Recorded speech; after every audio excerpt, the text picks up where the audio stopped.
Hi friends, எல்லோரும் எப்படி இருக்கிறீங்க? இன்றைக்கி நாட்டுக்கோழி கிரேவி தாங்க செஞ்சுருக்குறோம். நல்லா காரசாரமான நாட்டுக்கோழி கிரேவி எப்படி செய்கிறதுன்னு பார்க்கலாம் வாங்க.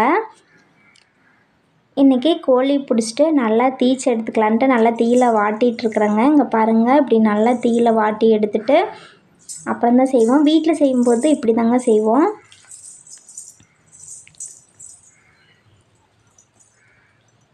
பாருங்கள், தீயில நல்லா ஃபுல்லாக திருப்பி எல்லா பக்கம் நல்லா சூடாகிற மாதிரி வாட்டி எடுத்துருவோம்.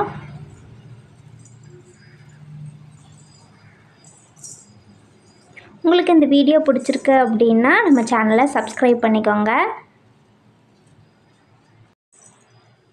இப்போ பாருங்கள், இந்த காலை நல்லா வாட்டினதுக்கப்புறம் அந்த தோல் நல்லா விடும் பாருங்கள். பாருங்கள், தோல் நல்லா வந்துடும்.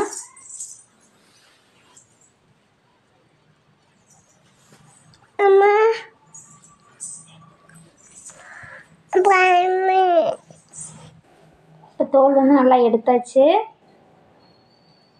இப்போ கோழி நல்லா கழுவி எடுத்துடலாம்.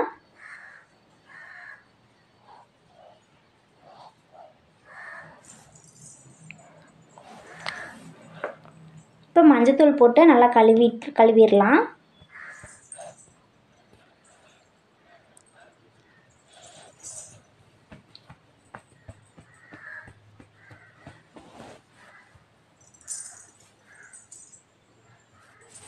பாருங்கள், நல்லா கழுவியாச்சு.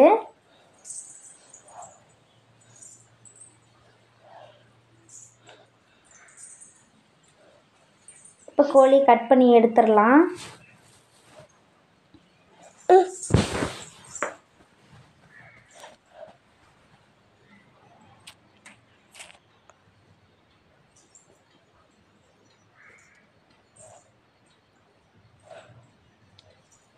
இப்போ நம்மளுக்கு தேவையான அளவுக்கு பீஸாக கட் பண்ணி எடுத்தாச்சு. இப்போ கிரேவிக்கு தேவையான பொருள் ரெடியாக இருக்குதுங்க. இப்போ நல்லா காரசாரமான நாட்டுக்கோழி கிரேவி ரெடி பண்ணிடலாம். இப்போ கடாய் சூடானோடனேயுமே எண்ணெய் ஊற்றிக்கலாம். தேவையான அளவுக்கு எண்ணெய் சேர்த்துட்டேன். எண்ணெய் நல்லா சூடானதுக்கப்புறம் சின்ன வெங்காயம் நான் இன்றைக்கி 30 சின்ன வெங்காயம் உரித்து வச்சுருக்குறேங்க. வெங்காயம், மிளகாய், கருவேப்பிலை எல்லாத்தையும் சேர்த்துக்கலாம்.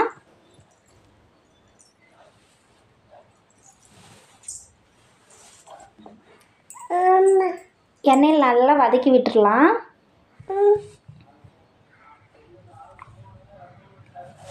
பாருங்கள், நல்லா வதங்கிருச்சு. இதுக்கப்புறம் ஒரு தக்காளி கட் பண்ணி சேர்த்துக்கிறேன்.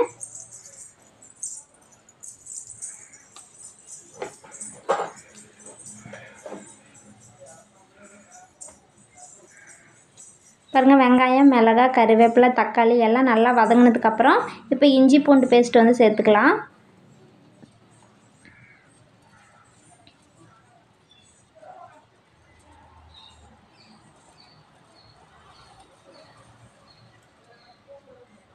இப்போ க்ளீன் பண்ணி வச்சுருக்கிற நாட்டுக்கோழி சேர்த்துக்கிறேன்.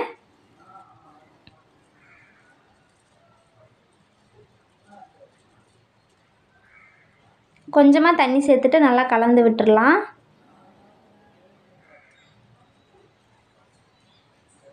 இப்போ கிரேவிக்கு தேவையான மஞ்சள் தூள்,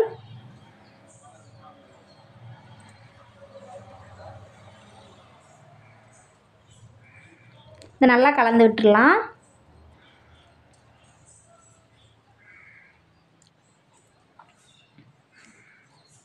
இப்போ தேவையான அளவுக்கு கல்லுப்பு சேர்த்தாச்சு.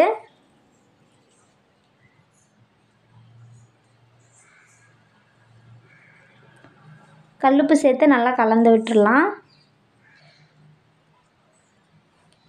இப்போ கறி மசாலா தூள் சேர்த்துக்கலாம்.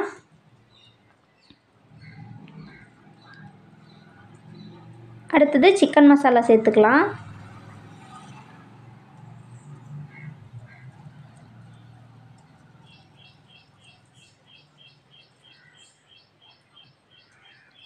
மசாலாலாம் சேர்த்ததுக்கப்புறம் நல்லா கலந்து விட்டுட்டு சிக்கன் முழுகிற அளவுக்கு தண்ணி சேர்த்துக்கலாம்.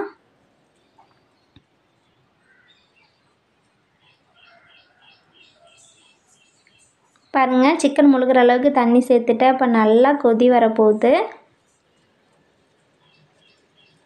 அவ்வளோதாங்க, நல்லா காரசாரமான நாட்டுக்கோழி கிரேவி வந்து ரெடி ஆகிட்டுருக்கு. இது வந்து இட்லி, தோசை, சப்பாத்தி நீங்கள் எது கூட வேணாலும் சாப்பிட்லாம். நல்லா டேஸ்ட்டாக இருக்கும். அவ்வளோதாங்க, சிக்கன் நல்லா வெந்து வந்துட்டுருக்கு. ரொம்ப ஈஸியான நாட்டுக்கோழி கிரேவி வந்து ரெடி பண்ணிட்டோம்.